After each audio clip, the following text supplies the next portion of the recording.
J'ai lancé l'enregistrement, comme ça ceux qui ont raté pourront resuivre. Alors pour ceux qui me connaissent pas, je m'appelle Marie-Caroline. Bonjour à tous. Je suis heureuse de vous accueillir sur ce webinaire. Je travaille en fait, je suis conseillère au service aux adhérents chez Aliments du Québec et je suis en charge des événements.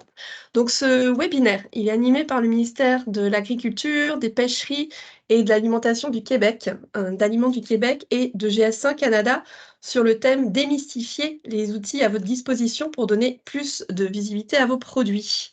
Donc merci d'être des nôtres. Vous avez répondu, présent, en grand nombre. Donc ce webinaire, comme vous l'avez compris, va être enregistré. Il sera disponible sur demande pour ceux qui n'auront pas pu assister à l'entièreté, en fait, du webinaire. Donc à la suite des 3 interventions de nos invités, on va avoir une période de questions. Comme ça, vous pouvez nous les écrire et je me ferai la modératrice. Voilà.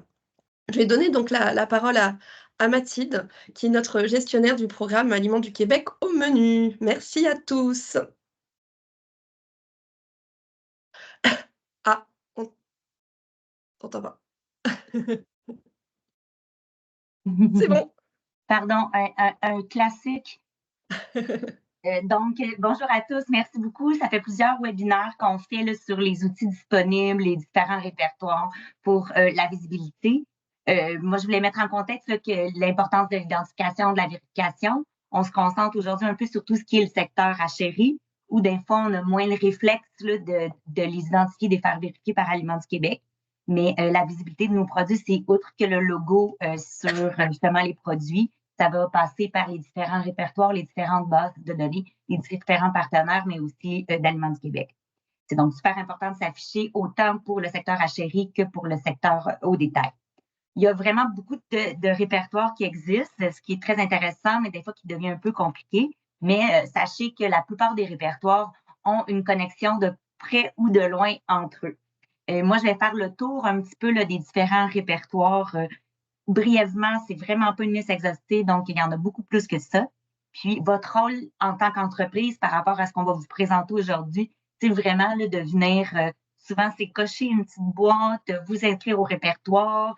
Des fois, il suffit de l'être dans un et de s'informer pour être sûr que ça découle dans les autres. Donc, c'est vraiment de rester à l'affût là, de tout ce qui est disponible pour vous. Aliments du Québec, bon, on va commencer par notre propre répertoire. On a 1700 entreprises adhérentes, plus de 27 000 produits vérifiés. On a maintenant aussi 900 restaurants reconnus, plus de 900 restaurants et plus de 600 établissements institutionnels. On représente vraiment bien le secteur, toutes les différentes gammes de produits. Si on vous parle aussi des restaurants et des institutions, c'est parce que eux utilisent aussi nos données des entreprises adhérentes et des produits vérifiés. On a toutes sortes de restaurants, là, autant la chaîne que le restaurant indépendant, que la cantine, que les restaurants un petit peu plus nappe blanche. Pour l'institutionnel aussi, c'est très varié. On a CPE, les garderies, on travaille conjointement avec toutes les actions, toutes les leviers de la SNAC, la stratégie nationale, l'achat d'aliments québécois, dont Mourad pourra vous parler un peu plus tard.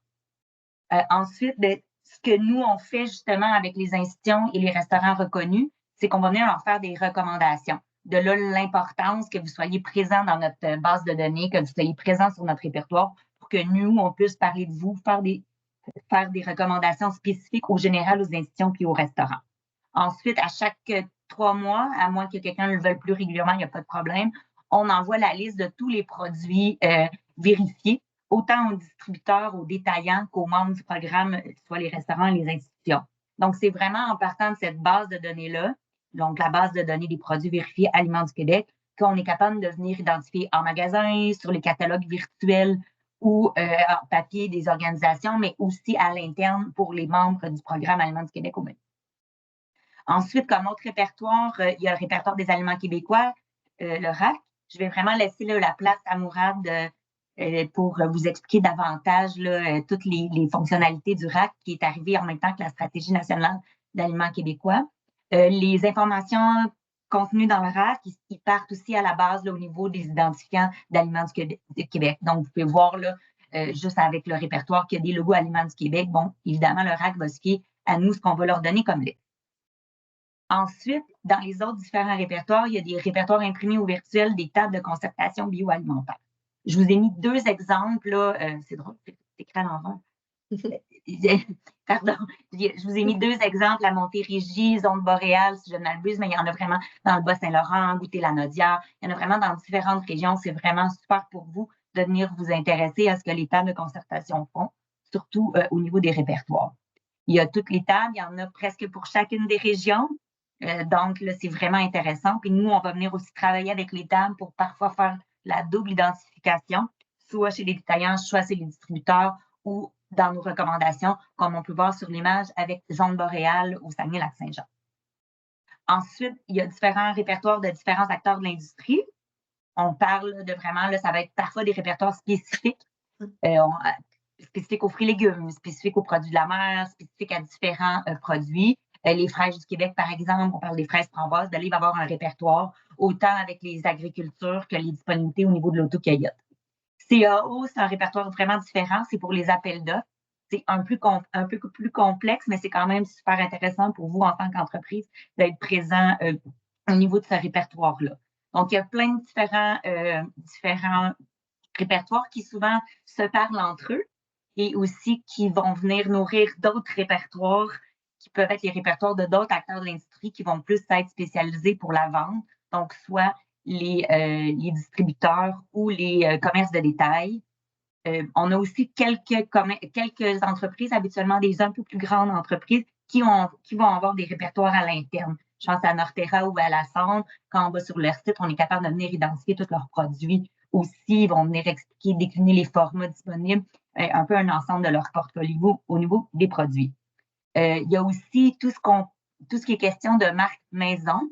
Des fois, vous êtes des entreprises qui allaient produire des produits, justement, qui allaient être le manufacturier de produits de certaines de ces entreprises-là. Et ça aussi, c'est hyper important de vous assurer que l'entreprise qui détient la marque pour laquelle vous faites un produit inscrit aussi ces produits-là chez Aliments du Québec pour être sûr que ça soit bien identifié comme un produit québécois avec une de nos marques. En tant qu'entreprise agroalimentaire québécois, justement, ce que vous pouvez faire, c'est adhérer à Aliments du Québec, bien entendu, plus de visibilité pour vos produits. Le tarif, c'est une tarification annuelle selon le nombre d'employés. On peut mettre autant de nombre de produits qu'on veut à la vérification. Le montant est fixe annuellement. Vous pouvez aussi participer à différents événements offerts par l'industrie. On a des rencontres d'acheteurs, des salons de fournisseurs. On fait aussi des événements festifs, des journées, des rendez-vous annuels. Moi, je vous invite aussi tout le temps à solliciter, rencontrer les institutions et les restos. Aussi de doter vos produits de code barre. On va terminer aujourd'hui la présentation avec Pierre Sarr de GS1 Canada qui va vous donner plus de détails. Il y a aussi des forfaits, des choses qui sont disponibles pour vous pour acquérir des codes barres pour vos produits. Soyez aussi ouverts à partager les informations sur la provenance de vos produits si jamais vous n'êtes pas adhérent à Aliments du Québec. Ce qui est le plus simple, c'est d'être adhérent à Aliments du Québec, mais sinon, soyez ouverts à nous partager les informations sur vos produits. Si vous êtes justement adhérent à Aliments du Québec, ce qui peut être fait à votre compte, c'est vraiment de faire vérifier tous vos produits. Décidez pas si votre produit, vous croyez qu'il va être refusé, qu'il va être accepté à Aliments du Québec, Aliments préparés au Québec. On va garder le soin de faire notre analyse, puis vous pouvez être surpris souvent de ce qui est admissible et encore de ce qui ne l'est pas, de ce que vous pouvez faire si jamais quelque chose ne l'est pas. Encore là aussi, si vous êtes adhérent, c'est de participer aux différents événements, solliciter des rencontres avec les institutions, se doter de code barre. Et si vous êtes adhérent, consultez nos infolettres. On a des infolettres dans lesquelles on fait des propositions pour partager des échantillons, pour des produits vedettes, pour des copublicités. Donc, c'est vraiment intéressant là, pour vous là, de joindre le cercle des Aliments du Québec et Aliments du Québec au menu. On a toutes les informations en ligne, vraiment très, très claires. Si vous êtes adhérent, vous avez également un tableau de base sur lequel vous pouvez trouver un tutoriel pour ajouter des formats, un tutoriel pour faire vérifier vos produits. On a tout le processus de vérification qui est très bien expliqué sur notre site. Donc, je vous invite vraiment, là, je ne vais pas m'éterniser sur le sujet, mais je vous invite vraiment à aller consulter notre site web aussi.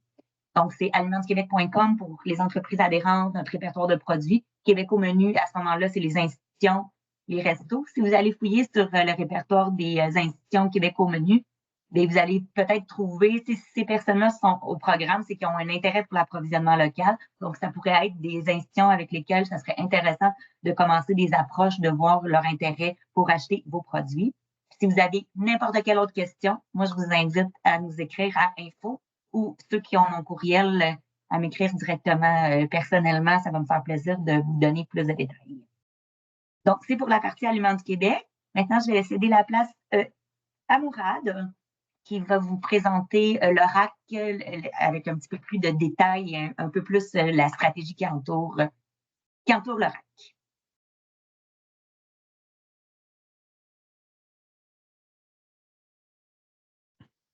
Super. Bonjour à tous. Merci pour l'invitation. Alors, le RAC, c'est le répertoire des aliments québécois, auquel on invite toutes les entreprises bioalimentaires du Québec à s'inscrire. Il existe déjà, mais on travaille sur une nouvelle version bientôt. Là, j'ai un petit plan de présentation. On va parler de contexte de départ, de schéma par rapport au RAC dans sa nouvelle version, des avantages qu'on vous offre à travers ça. Et après, des collaborations qu'on a à l'externe pour faire du RAC un outil incontournable pour l'industrie. Alors, en contexte, aujourd'hui, ça existe, comme je vous ai dit. Je vais cliquer sur un petit lien juste pour vous montrer un aperçu. Je ne sais pas si mon écran est assez visible. OK, parfait.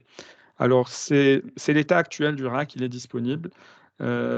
L'adresse est répertoire aliments québécois. Donc, vous pouvez y aller et voir ce qui existe déjà si vous voulez. Donc, en cliquant, on existe par catégorie. Par exemple, l'huile, on voit l'huile de caméline. Donc, vous pouvez naviguer par produit, par entreprise. Il y a pas mal d'informations utiles pour des acheteurs potentiels. Les produits avec leur valeur nutritive, allergènes ou pas. Donc, c'est assez facile en termes de navigation par produit et par entreprise. C'est aussi géré par région administrative. Donc, pour ceux et celles qui sont dans des régions spécifiques, on peut chercher aussi dans notre région à nous les produits qui sont disponibles, par exemple. Donc voilà l'état actuel, si vous voulez. Aujourd'hui, on a 345 entreprises et près de 11 800 produits donc dans le RAC, avec un potentiel d'environ 3 000 entreprises aujourd'hui. Donc on est loin de saturer le marché. Donc il y a plus à recruter. Mais environ 100 000 produits. Donc plus ou moins de disponibles sur le marché. Donc sur côté produit, on est à moins de 20% de disponibles sur le RAC. Seules les entreprises inscrites à GS1 Canada peuvent aujourd'hui avoir leurs données dans le RAC. Il faut dire que GS1 Canada, aujourd'hui, est la seule source qu'on a établie pour fournir le RAC en termes d'informations fiables sur les produits au Québec. Les acheteurs professionnels, incluant les institutions publiques, aujourd'hui, il faut noter qu'elle manque d'outils digitaux assez fiables. Et donc, le RAC peut être un bel outil pour offrir une alternative à ce niveau-là et identifier les aliments québécois. C'est pour ça qu'on se disait qu'une nouvelle version qui va être améliorée et offrir plus de produits, être un outil pour les institutions et autres, mais aussi donner un accès direct aux entreprises pour pouvoir mettre les informations directes sur l'outil pourrait être une bonne chose. Donc la mission qu'on s'est donnée avec cette nouvelle version qui s'en vient, c'est de recenser et promouvoir l'ensemble des produits bioalimentaires québécois sans aucune exclusion. Les moyens, donc c'est ajouter les produits inscrits sur le site Fraîcheur Québec de la QDFL, permettre un accès sécurisé aux entreprises, donc à travers Clic Sécure Entreprise, doter le RAC de formulaires simples pour les entreprises afin d'inscrire leurs produits directement et ajouter les produits détenant les marques de certification directement d'Aliments du Québec. Donc il y a un ajout d'Aliments du Québec en termes de sources d'information pour le RAC dans sa nouvelle version pour la partie certification. L'ambition qu'on s'est donnée, c'est inscrire 10 000 produits nouveaux dans le RAC dans les 6 premiers mois suivant le lancement. Pour le moment, je n'ai pas une date encore pour vous annoncer le lancement de la nouvelle version, mais c'est quelque chose qu'on envisage dans la deuxième moitié de cette année. Donc, en termes de schéma, rappelez-vous, je vous ai dit qu'aujourd'hui, on est sur un schéma où GS1 est la seule source d'information pour les aliments. Donc ça, on va le maintenir et le renforcer. On rajoute à ça tous les niveaux que vous voyez en bas. Donc, il y a Aliments du Québec pour la partie certification. Il y a aussi la base de données interne au MAPAC pour tout ce qui est données entreprises en termes de données d'adresse d'entreprise, de courriel d'information si vous voulez. Donc toute la partie données entreprises aujourd'hui peut être sourcée ou ramenée de bases de données internes au MAPAC. Il y a l'accès direct des entreprises dont je viens de parler à travers Clic Secure Entreprise.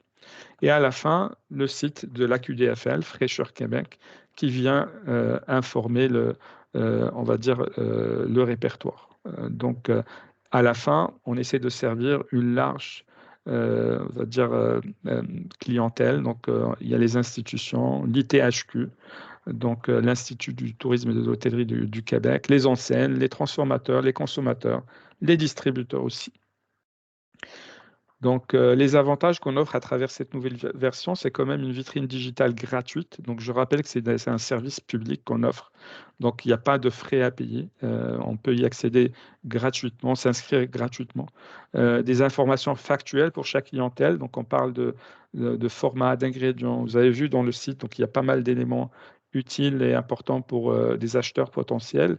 Et pour les entreprises, bien sûr, tous les éléments relatifs à leur lieu de production, lieu de vente, certification et marque de qualité. Les informations sur les marques de certification, donc à travers Aliments du Québec, un accès direct aux entreprises. Donc elles peuvent directement, encore une fois, accéder à leurs produits et leurs informations pour proposer des changements. Et un outil de choix pour les acheteurs professionnels et les institutions publiques. En tout cas, on espère. Donc, en termes de collaboration externe, donc, je mets ici Aliments du Québec en premier parce que, au-delà de la partie produit, il y a aussi l'aspect certification, qui nous aide à authentifier l'origine des produits. L'AQDFL, GS1, l'ITHQ aussi nous aide par rapport à la partie validation des données. On a Groupe Export, le CETAC aussi pour la partie transformation, le RTCVQ et Investissement Québec International, surtout sur la partie acheteur, parce que je vous rappelle que le RAC, bien qu'il donne l'air que c'est un outil québécois pour le Québec, n'empêche qu'il sert aussi pour l'export. Donc les acheteurs potentiels au niveau des pays cibles, par exemple que les États-Unis, peuvent accéder au RAC. Et donc on fera de la promotion aussi à travers les attachés commerciaux qui existent dans nos délégations à l'étranger pour que cet outil-là soit disponible pour des acheteurs potentiels. Donc l'avis que je partage ici, c'est juste par rapport à GS1, bien qu'on ait multiplié les sources d'informations et qu'on ait donné un accès direct, j'aimerais insister sur le fait que GS1 est la source principale de données pour les produits. Pourquoi? Parce que GS1 est une structure qui est organisée, qui a toutes les qualités pour valider les données et nous assurer une certaine qualité. Donc, et du coup, nous, on a confiance dans leur système. Et quand il y a un conflit de données, par exemple, quand l'information vient de GS1 et peut venir directement d'entreprise, même si elle change la donnée, à la fin, s'il y a un arbitrage du système, le système partirait directement pour valider la donnée de GS1, parce que c'est celle qui est la plus vérifiée. Donc, c'est pour ça qu'on invite tout le monde à s'inscrire à GS1, à valider leurs données sur GS1, les vérifier toujours, même si elles ont accès directement au RAC, de toujours s'assurer que aussi sur GS1, leurs données sont vérifiées, mais aussi d'autoriser GS1 à partager l'information avec le MAPAC. Parce que sans cette autorisation, on ne peut pas récupérer les données sur le RAC. Je laisserai Pierre, bien sûr, après s'étaler un peu plus à ce niveau-là. Mais dans tous les cas, pour plus de détails, vous pouvez nous adresser vos questions directement sur cette adresse-là. Donc, RAQ, RAC, mapac.gouv.qc.ca. Sinon, bien sûr, à la fin du webinaire, je suis disponible pour répondre à d'autres questions. Voilà, de mon côté. J'avais prévu une démo, mais pour des raisons de temps, je ne vais pas la faire pour le RAC 2. Et donc, je vais laisser passer la main à Pierre pour la présentation sur GS1. Voilà, c'est bon. Merci. Parfait. Merci beaucoup, Murad. Merci à Aliments du Québec pour cette opportunité de montrer un peu les systèmes à travers GS1 Canada. Donc, de mon côté, j'ai assumé que la plupart des entreprises connaissaient déjà GS1 Canada. Donc, je n'ai pas vraiment fait de PowerPoint parce que je voulais vraiment rentrer dans le vif du sujet pour vous aider à aller voir c'est quoi les étapes à travers GS1 Canada pour vous donner accès soit à Aliments du Québec ou au RAC, justement, ou tout autre partenaire que vous allez faire affaire au Québec. Donc, ce que je vais faire, je vais partager mon écran. Je suis dans un compte test. Donc, ça va vous donner un peu une idée aussi. Puis, tout au long de ma présentation, si vous avez des questions, n'hésitez pas à m'arrêter. Ça va me faire plaisir d'y répondre. Quand vous, au besoin, moi, ça fait plaisir de cette manière-là. Donc, comme ça peut créer aussi une belle discussion avec tout le monde. Puis, voilà. Donc, voici la plateforme de GS1 Canada. Est-ce qu'on voit bien mon écran, Mathilde? Oui, OK, magnifique. Cool, merci. Donc, voici les différents outils qui sont offerts à travers GS1 Canada. Donc, vous allez avoir le nom de votre entreprise, vous allez avoir votre adresse, etc. Donc, ça, c'est vraiment votre plateforme principale. Donc, vous allez voir tous les outils à travers GS1 qui sont ici dans mes outils. Donc, le dashboard, par exemple, ça va être la plateforme où ce que vous allez pouvoir voir toute la validité de vos produits avec vos partenaires. Donc, vous allez pouvoir voir qu'est-ce qui est conforme, qu'est-ce qui n'est pas conforme, est-ce qu'il manque de l'imagerie, etc., etc. Donc, c'est vraiment un bel outil qui est offert à tout le monde. Ensuite, ce que je veux vraiment vous montrer aujourd'hui, c'est par rapport à la plateforme de ProSync pour ajouter les champs qui sont demandés qui sont demandés, oui, mais qui vont vous aider aussi à mettre l'information sur la RAC et à vos autres partenaires, dont Aliments du Québec, entre autres. Donc, on va aller dans la plateforme ProSync ici. Donc, en appuyant sur la plateforme ProSync, ça va vous rentrer dans votre portail à vous. Donc là, évidemment, moi, les produits que j'ai ici, c'est un compte tête. Donc, c'est une grosse compagnie. Il y a tous des produits québécois, évidemment, ici.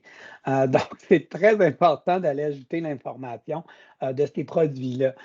Donc, moi, pour l'exemple, aujourd'hui, ce que j'ai fait, c'est que j'ai créé déjà un produit qui est ici. Donc, j'ai créé le code barre du produit en question. Donc, comme ça, ici, moi, je peux voir un peu qu'est-ce qui est le statut de tous mes produits. Donc, je peux rentrer un GTIN ici ou je peux aussi inscrire une liste de GTIN, donc de codes à barre. Donc, il y a plusieurs codes barres que vous pouvez valider. Donc, par exemple, je vais faire un exemple. Ici, on fait un copier-coller. On fait appliquer, ensuite on fait rechercher, qui va emmener tous les produits ici. Donc ici, j'ai fait une tarte au bleuet de GS1 Canada. C'est une super de bonne tarte. Les bleuets viennent du Saguenay, évidemment. Donc voilà. Donc ici, ce que j'ai fait, c'est que j'ai rentré dans le produit. Donc, j'aurais pu ici avec vous faire l'inscription d'un produit, mais vu que j'ai choisi un produit dans la HRI, donc qui est le service alimentaire, ça aurait pris un peu plus de temps parce qu'on doit inscrire les allergènes, on doit inscrire toute l'information nutritionnelle, etc. Donc, ça aurait pris un peu plus de temps. Donc, pour l'exemple ici, moi, je voulais vraiment aller un peu plus rapide. Donc, j'ai inscrit le produit au préalable dans la plateforme GS1. Donc, comme vous pouvez voir ici, on voit qu'on est à la caisse. Donc, on voit qu'on a un code à 14 chiffres. Donc, ça, c'est l'information qui va apparaître dans les portails de vos détaillants ou du MAPAC ou Aliments du Québec, encore une fois. Donc, ça ici, comme j'ai dit tout à l'heure, le produit ici, c'est un produit de HRI. Donc, vous allez voir qu'il y a beaucoup d'informations. Donc, on a l'information de marketing. Bon, ici, techniquement, l'information que vous devriez écrire, c'est l'information détaillée de votre produit qui va apparaître sur les plateformes de certains de vos détaillants. Moi, j'ai mis ici test, mais techniquement, ça ne devrait pas être test qui va être inscrit. Donc, vous rentrez vraiment toute l'information qui va être utilisée par tous les autres partenaires. Qu'est-ce qui est hyper important quand vous êtes dans le HRI? C'est dans la section ici, secteur d'activité, services alimentaires. On doit les sélectionner oui pour que l'information soit visible dans le secteur du service alimentaire. Même affaire ici avec le secteur d'activité épicerie. Donc, on fait oui. Une fois que vous avez tout inscrit l'information, vous faites sauvegarder l'ébauche. s'il y a des champs qui vont être incomplets, à ce moment-là, vous allez avoir ici une liste de produits ou de champs qui vont être manquants. Donc, vous allez pouvoir aller cliquer sur les champs invalides, puis ça va vous emmener directement à l'information qui est manquante, chose qui va vous être très utile. Donc, vous pouvez descendre en haut et en bas toute l'information ici, mais ce qui est vraiment le plus simple, moi, ce que je conseille de faire, ceux-là qui sont sur un PC, vous allez faire CTRL F, qui va vous emmener une petite barre de recherche ici, ou ceux-là qui sont sur un Mac, c'est commande F. Donc, comme ça vous emmène votre barre de recherche et vous allez chercher certification. Donc, en emmenant certification, vous allez prendre la petite barre ici qui va vous descendre, la flèche d'en bas, puis vous allez aller directement au type de certification. C'est à ce moment-là que vous allez pouvoir aller ajouter votre certification d'Aliments du Québec ou toute autre certification qui sont disponibles pour votre produit. Dans l'exemple ici, on va dire que c'est Aliments du Québec. Aussi, numéro de certification. Aliments du Québec ne va pas donner de numéro de certification. Donc, vous laissez ce champ-là libre, il n'y a pas de problème. Ça va vous permettre de sauvegarder l'information pareil. Une fois que ça s'est fait, vous allez aller dans la section encore, vous allez faire province. Donc, en allant dans la province, ça va vous emmener exactement dans les champs qui doivent être complétés ici pour la province de transformation de votre produit et celle d'emballage. Donc, encore une fois, ici, on va écrire Québec. Mais si votre produit est fait dans plusieurs provinces, donc vous allez pouvoir l'ajouter ici aussi. Donc, par exemple, c'est fait en Colombie-Britannique, bien, faites-le aussi dans cette optique-là que ce n'est pas juste le Québec qui vont utiliser cette plateforme-là pour aller prendre les produits. Donc, je vous dirais que la plupart du temps, le produit va être seulement transformé, fabriqué au Québec, mais ça peut arriver que des fois, vous avez plusieurs usines dans différentes provinces qui vont garder l'information. Donc, une fois que ça c'est fait, vous assurez que toute l'info est conforme au niveau de la caisse et vous allez faire sauvegarder l'ébauche. S'il y a des erreurs, ça l'apparaîtrait ici. Donc, ici, il n'y a pas de problème. Donc, une fois que ça c'est fait, on fait approuver le produit. Donc, là, ça veut dire ici, vous allez voir article approuvé. Vous allez voir aussi dans la liste ici complètement à droite que le produit, bon, premièrement, n'a jamais été publié, que le produit est conforme et qu'il est approuvé. Donc, ça veut dire que les partenaires commerciaux vont pouvoir avoir accès à l'information de votre produit. Donc, ça, on l'a fait pour la caisse. Donc, maintenant, on va aller refaire la même information au niveau de l'item. Donc, on vient ici dans les hiérarchies, puis on va pouvoir aller cliquer encore une fois l'information qui est requise. Donc, ici, certification, ce qu'on va faire, on va prendre la petite flèche ici pour descendre. On va aller ajouter Aliments du Québec. Encore une fois, si vous avez une autre certification, même affaire, vous allez venir ajouter ici. Peu importe la certification que vous avez là, vous allez pouvoir l'ajouter. Ensuite, on va venir ici, on va venir dans province. Puis, ça va être la même affaire. On va retourner ici. On va aller ajouter Québec ou autre province au besoin. Tout simplement, on va sauvegarder l'ébauche encore une fois ici. Une fois que l'ébauche est sauvegardée, ça va dire que le produit est sauvegardé avec succès. Comme on a vu tout à l'heure ici, tantôt ici on est approuvé, là ici on est non approuvé parce que le produit n'a pas encore été approuvé. Vous faites approuver tout simplement. Une fois que ça c'est fait, on va pouvoir retourner au niveau de la caisse parce que ce qu'on veut faire, c'est toujours ajouter l'information au plus haut niveau. Donc, que ce soit une palette ou une caisse ou l'item, bon, peu importe. Donc, dans l'exemple ici, on va aller dans la caisse. On va appuyer sur Publication. Une fois qu'on a Publication ici, c'est à ce moment-là qu'on va venir choisir le partenaire. Donc là, ici, on voit Aliments du Québec. Donc, tout simplement, ce qu'on vient faire, c'est qu'on vient appuyer sur le petit bouton ici, puis on vient cliquer sur Publier. Automatiquement, ça va donner accès à l'information à Aliments du Québec. Ensuite, dans l'exemple ici, on veut ajouter, par exemple, le MAPAC. On vient inscrire le MAPAC en haut ici, puis on va venir encore une fois publier cette information-là. Donc, une fois que ça c'est fait, on voit maintenant que dans les liens rapides, on a la visibilité des GTIN. Donc, ce que ça fait ici, c'est en appuyant ici, vous allez pouvoir voir automatiquement quels sont les partenaires que vous avez fait affaire avec. Donc, ça, c'est une bonne manière de voir qui a accès à l'information. Donc, on ne voit pas Aliments du Québec tout de suite. Donc, ce que je vais faire, c'est que je vais revenir ici. Puis, bon, techniquement, on devrait les voir, mais je suis dans un compte test. Donc, ça se peut que l'information apparaisse pas tout de suite, mais de votre côté, vous allez voir tous les partenaires que vous allez faire affaire avec. Donc, tout à l'heure, Mathilde, elle a parlé aussi, tu sais, il y avait du Béloisel, il y avait Méran, il y avait Collabor, Cisco, etc. Donc, tous les partenaires que vous allez faire affaire avec, c'est très important d'aller inscrire l'information et leur donner accès pour qu'eux puissent accéder à cette information-là à travers GS1 Canada. Donc là, ici, on voit que le produit est publié, qui est conforme, qui est très prouvé et qui est actif.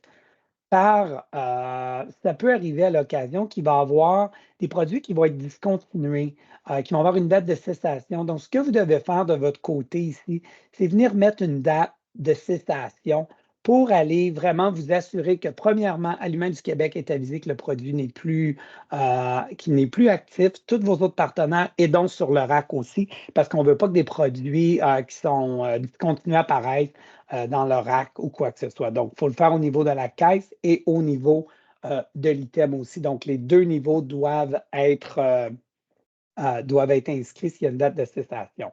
Donc, ça, c'est un peu ce qui donne le pouls sur la plateforme ProSync. Est-ce qu'il y avait des questions ici, Marie-Caroline, par rapport à la plateforme GS1 pour ProSync, avant que je passe à une autre étape?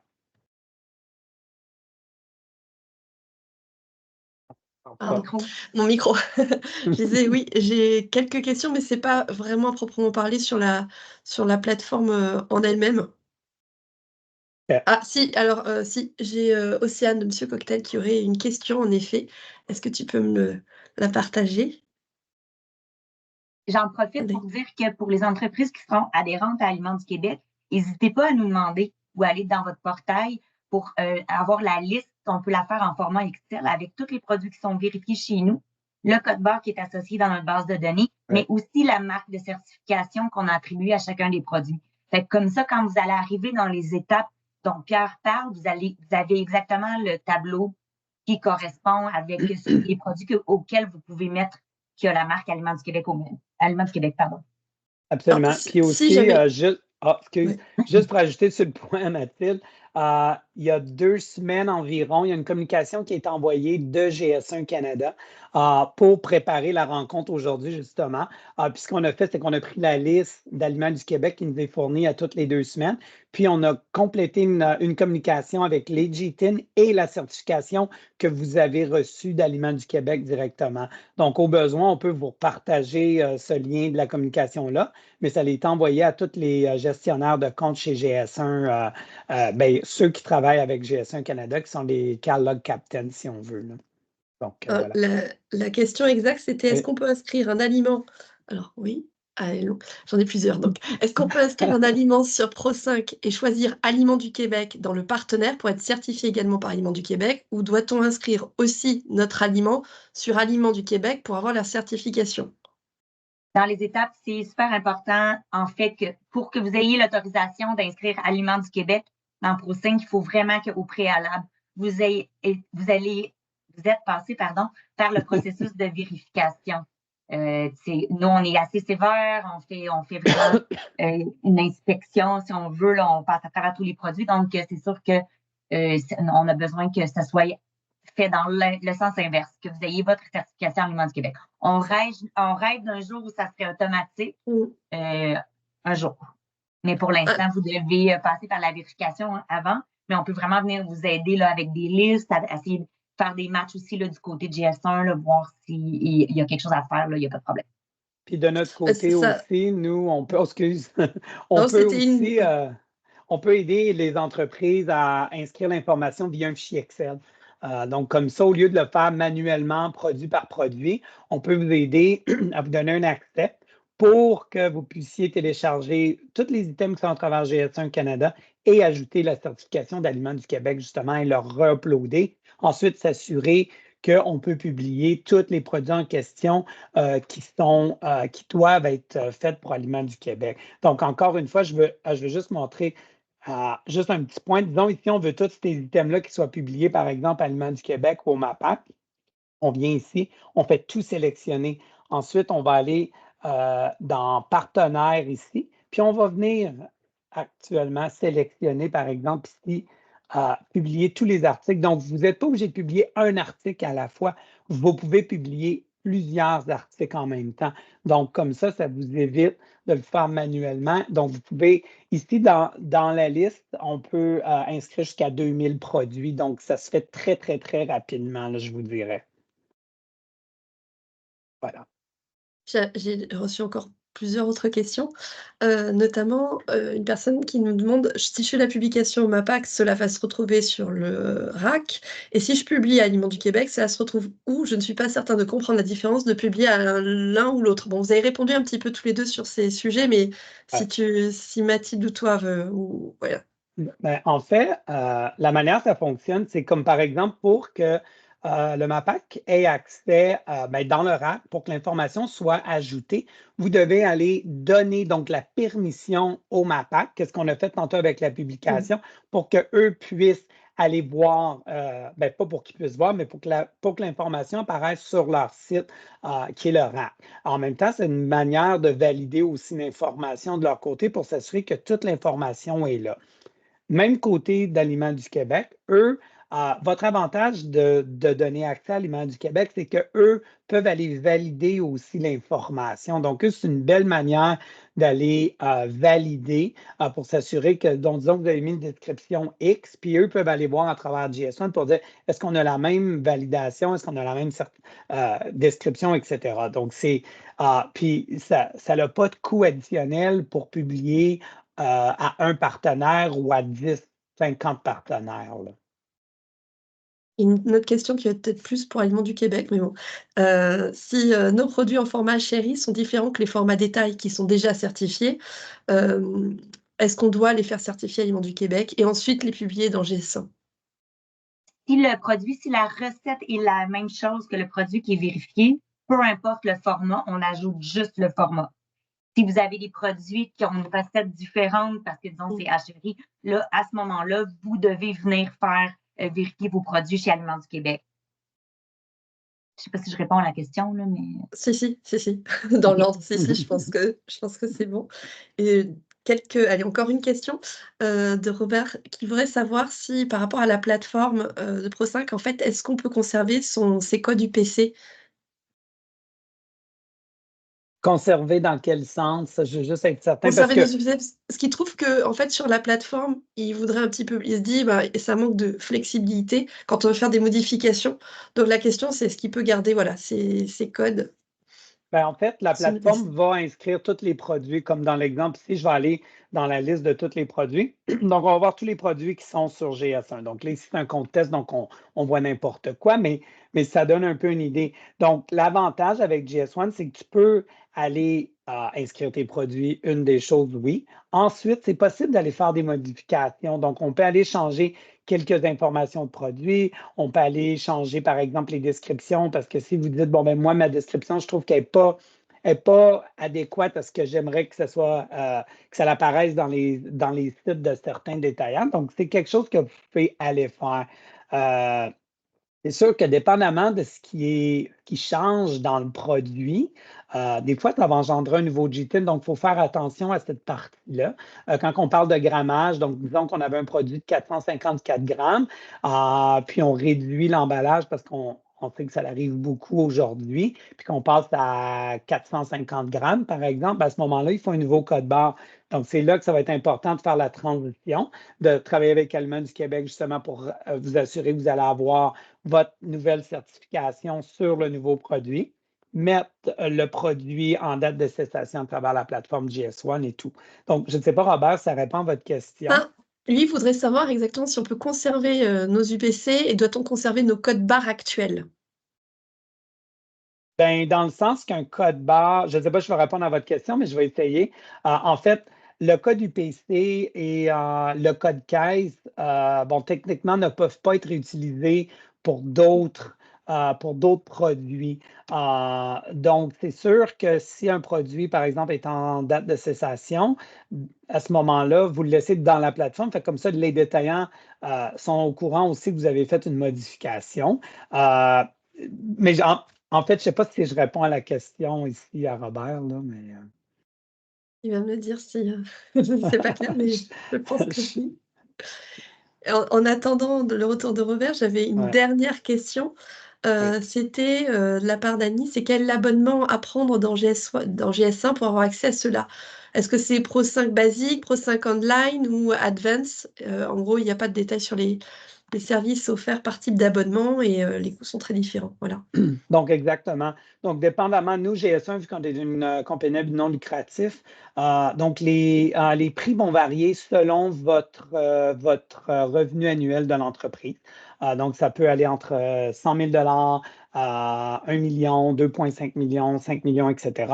Donc, comme ça, tous les frais sont basés sur le revenu de votre entreprise. Donc, dépendamment aussi combien de codes barres vous avez besoin, dépendamment quel service vous avez besoin, les coûts vont vraiment être différents selon vos besoins. On a des offres groupées aussi pour les entreprises qui sont en dessous de 2,5 millions. Donc, c'est des avantages qui sont quand même très, très, très avantageux pour les entreprises parce qu'on appelle ça les offres groupées. Donc, ça veut dire que tous les différents frais de GS1 Canada sont regroupés.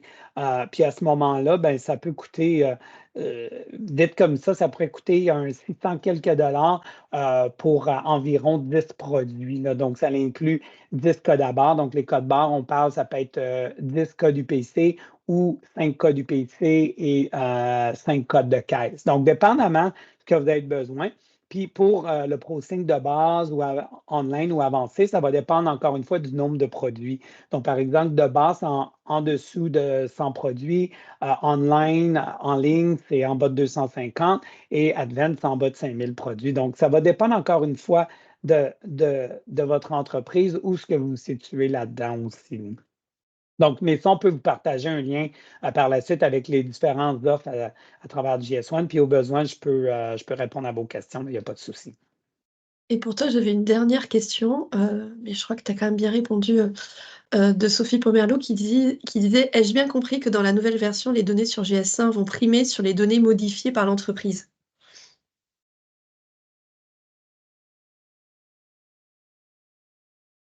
Allô? Ouais. Oui, absolument. Parce que nous, la recommandation de l'entreprise, c'est une recommandation en fait. Donc Mmh. l'entreprise va accéder à travers ClickSecure et soumettre ses changements à un pilote RAC au niveau du impact. Et donc le Mmh. pilote, le premier réflexe qu'il a, c'est de vérifier sur GS1 l'actualité de la donnée, est-ce qu'elle concorde et tout. Comme ça, on s'assure qu'il nous faut plusieurs sources. Comme ça, on s'assure que les informations sont vérifiées. Donc, et du coup, GS1, encore une fois, est la source qui vérifie le plus les données. Donc, on aurait plus tendance, pour des mises à jour automatiques, que GS1 prenne le dessus. Par contre, quand l'information est soumise par l'entreprise, le premier réflexe aussi, c'est qu'on appelle l'entreprise quand on voit des choses qui ne concordent pas. Donc, il y aura toujours un contact à ce niveau-là, établi par le MAPAC. Donc, on appellerait directement l'entreprise pour nous assurer qu'elle fasse ce qu'il faut au niveau de GS1 pour mettre à jour ces données, pour que les mises à jour automatiques se passent bien. Alors ça, c'est pour les entreprises qui sont chez GS1. J'aimerais juste noter qu'il y a aussi des entreprises qui n'ont pas de code VAR et qui ne sont pas chez GS1. Et donc pour celles-là, il n'y a pas de souci parce que le fait qu'elles aient accès direct au RAC à travers ClickSecure Entreprise, euh, bah, elles mettront leurs données directement. Et le pilote RAC va vérifier à travers d'autres sources que ces données-là sont véridiques et bonnes et les mettre sur la vitrine. J'ai un exemple concret, j'ai Gwendolina de la Shop à Miel, qui me dit: «Mais en fait, ces produits sont effectivement sur GS1 et chez Aliments du Québec et son Pro 5 indiquait qu'elle avait déjà une publication pour le MAPAC, mais OK. ces produits ne se retrouvent pas, quand elle les cherche et elle ne les retrouve pas quand elle est sur le rack. S'il s'agit de miel Auguste en Mauricie». Voilà, c'est un exemple. OK. Alors pour cet exemple-là, c'est là où Ouais, Pierre insistait sur, il faut aller sur ProSync pour s'assurer qu'on coche la case qui ouais. autorise ProSync à partager les données avec le MAPAC. Et donc, si c'est le cas, normalement, ça se passe automatiquement et on aura les données sur le rack. Mhm. Et si une entreprise, même si elle coche la case, elle voit que ces données ne sont toujours pas sur le rack, je l'invite à nous contacter ou à contacter GS1 et on va s'en occuper pour elle. Ok. Pierre, j'ai une dernière question de Robert Oui, qui me dit, bah allez. voilà, moi j'ai des dizaines de milliers d'étiquettes avec un code barre maison. Devrais-je rebuter toutes ces étiquettes pour les remplacer avec le code barre GS1? Voilà. Ben, moi, je travaille pour GS1, donc je vais dire oui, mais pas juste ça, en fait, Robert. C'est qu'est-ce qui arrive, c'est que la journée que tu rentres dans les institutions ou que tu rentres au détail, eux vont te demander d'avoir une étiquette qui est valide. Donc, ça veut dire qu'eux vont valider le code barre.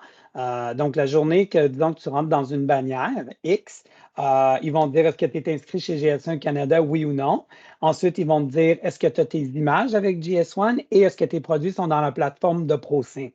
Si oui, donc à ce moment-là, tu coches toutes les cases et tu passes à la prochaine étape pour lister ton produit. Donc, si tu n'es pas encore rendu à cette étape-là, ben, pense fortement à aller transitionner pour avoir ton code barre tranquillement, pas vite. Et pour tes produits, tu as des dizaines de milliers d'étiquettes, ça arrive énormément souvent, puis c'est des choses qui sont là. Donc, nous, ce qu'on conseille de faire, c'est quand tu vas dans dans des salons ou des trucs comme ça, essaie de passer les produits pour justement enlever ton stock tranquillement, pas vite. Évidemment, remplace pas tes étiquettes parce qu'on sait que ça coûte une fortune pour tout le monde. Mais tranquillement, pas vite, essaie d'écouler ton stock quand tu fais des salons, des trucs comme ça, puis crée une nouvelle gamme de produits avec tes codes barres. Donc, la journée que tu es prêt à rentrer dans la bannière va te demander quelques étapes, dont ceux que je viens d'énumérer, puis ça va vraiment vous aider à lister et à aller de l'avant avec ça. Juste pour vous donner un exemple, j'ai une dame cette semaine que j'aide beaucoup parce qu'elle est sur le point de lister un produit dans une bannière, puis la bannière, elle dit que vous avez ça, ça, ça, ça. Elle ne les avait pas. Donc, moi, j'ai accompagné la dame pour être capable d'aller de l'avant avec ça pour qu'elle puisse lister ses produits dans la bannière d'ici la fin de la journée. Donc, voilà. Donc, c'est un peu ça. Micro-question juste pour que tout le monde bien comprenne. GS1 et Pro5, c'est la même chose. Oui, c'est ça exactement. Donc, C'est le GS1 même, c'est Canada, juste. oui.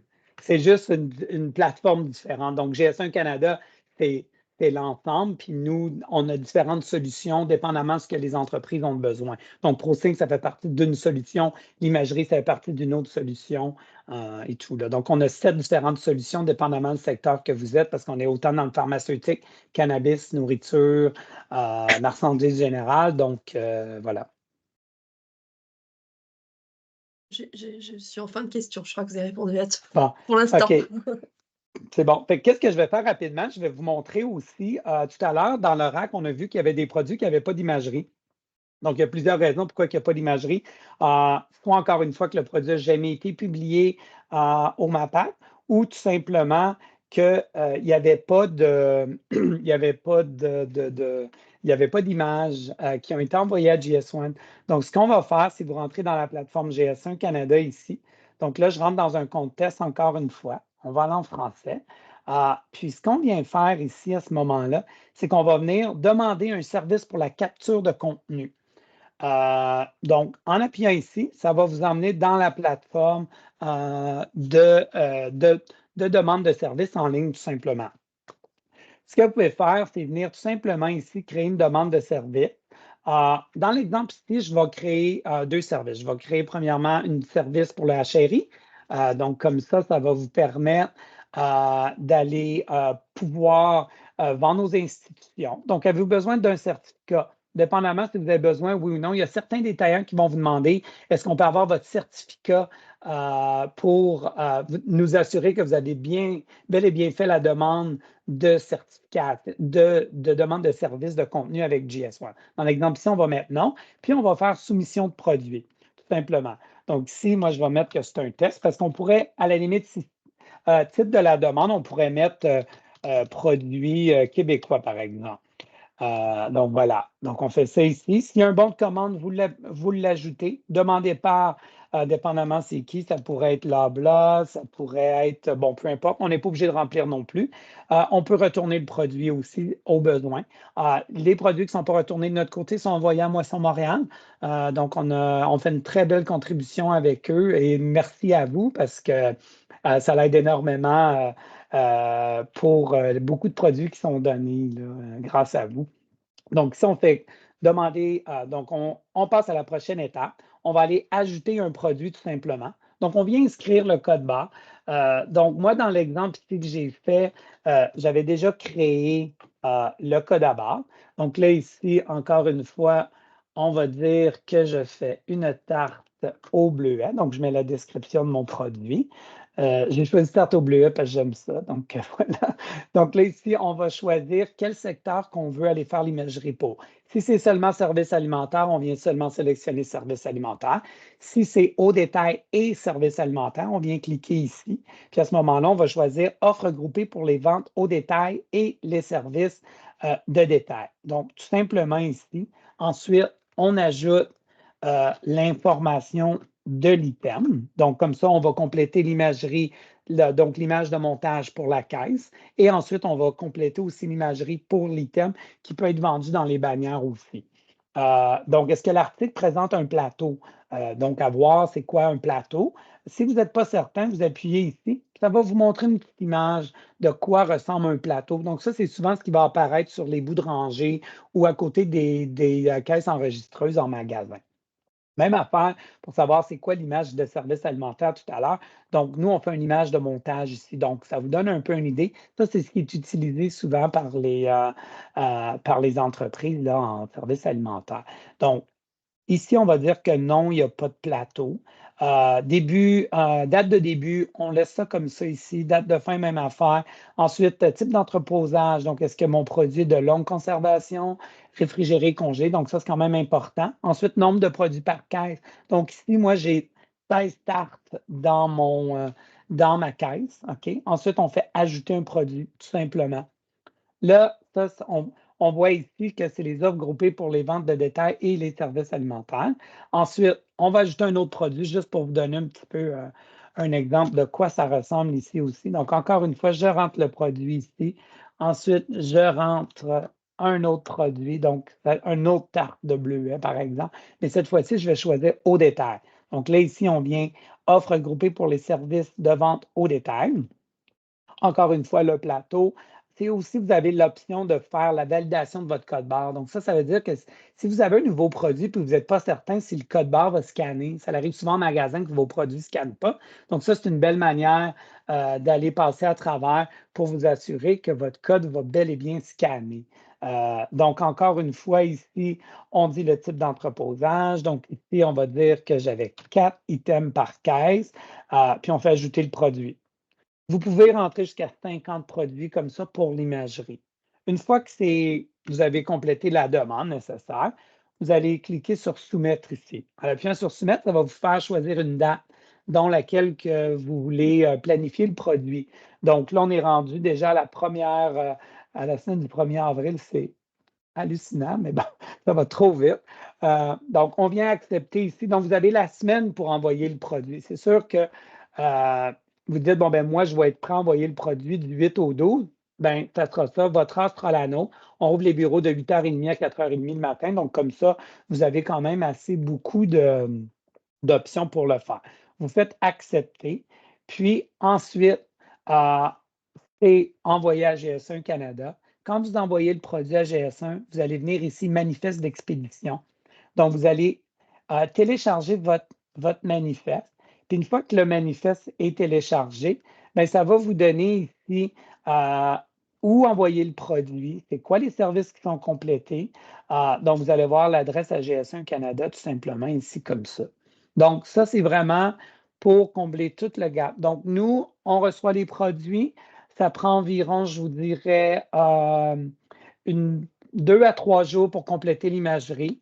Donc, le but, c'est de le faire le plus rapidement possible, en 48 heures. Donc, c'est sûr, des fois qu'il y a des délais, dépendamment du nombre de produits qui rentrent, mais ça ressemble un peu à ça, là. Donc, Donc, une fois qu'on reçoit les produits, nous, on fait l'imagerie, on fait les images de plano, on fait les images de marketing, on fait les images de commerce électronique et nutritionnel.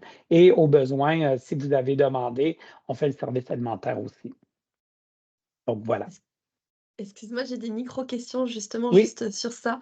oui. Alors, c'était que voulez-vous dire par imagerie? Pour toi, c'est quand tu parles d'imagerie, c'est Donc, c'est en fait les images que vous avez vues tout à l'heure qui ont paru sur le site du MAPAC, donc sur le rack.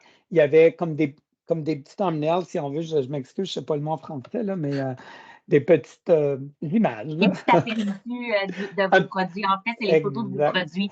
c'est C'est ça. comme un peu les spécifications là, quant au contenu. Puis, c'est les mêmes photos qui sont prises du rack qui C'est partent ça. de GS1. Un jour, on C'est ça. espère aussi pouvoir faire la même Absolument. chose. Il n'y a Absolument. pas de frais Puis, supplémentaires pour les services Ouais. d'imagerie. C'est inclus non, avec le service de quand on se procure les codes barres. Donc, je répondais à la question. c'est parfait. Non, Madame Caron, en fait, c'est ça qui est le fun avec GS1, c'est que c'est eux qui prennent toutes les photos. Puis après ouais, ça, ces photos-là, ils sont disponibles, vous appartiennent avec les codes barres. Donc, absolument. profitez-en, c'est des belles photos. C'est ça. Puis il y a Donc, on quelqu'un fait qui les. demandait aussi s'il pouvait il pouvait fournir lui-même ses photos 3D. Vous Ouais. pouvez envoyer vos images, ça, il n'y a pas de problème. Il faut juste comprendre que si vous êtes en bannière, les bannières vont vous exiger d'avoir des images de plano. Donc, la plano, en fait, ça, c'est le 4 pieds en magasin.